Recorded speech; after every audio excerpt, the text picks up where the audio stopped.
Celui qui n'était pas initié n'existait pas. Donc c'était quelque chose d'absolument banal. Peut-être encore maintenant en Afrique du Nord, au Mali, chez les Dogons, il y a encore cette idée que celui qui n'a pas de nom d'initié, eh bien on l'appelle machin. Donc il n'a aucune responsabilité dans sa tribu. Je dis ça parce que lorsqu'on prononce le mot initiation actuellement, ça fait tellement peur à nos politiques. Mon Dieu, mais c'est terrible. Non, finalement, c'est les gens qui n'ont pas d'initiation qui sont sectaires. Oui, c'est plutôt voir ça comme ça. Donc c'est exceptionnel. Notre époque est exceptionnelle en ce sens qu'elle est dans une sorte de contre-initiation ou d'esquive de l'initiation remarquable. Remarquable. Voilà. Alors, l'initiation, qu'est-ce que c'est?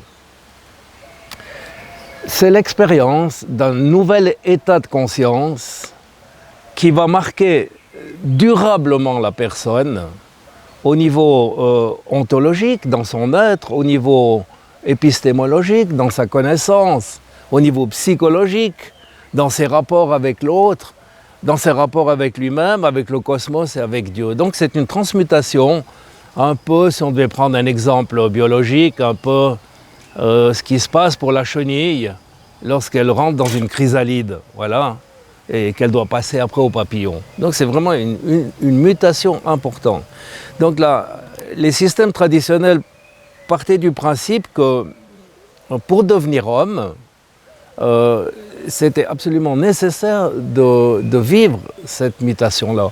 Que l'homme n'était pas, donc l'enfant, le petit qui naît, n'était pas accompli a priori, mais qu'il y avait une sorte de cheminement, une voie initiatique qui allait progressivement, degré par degré, le conduire à son état d'homme.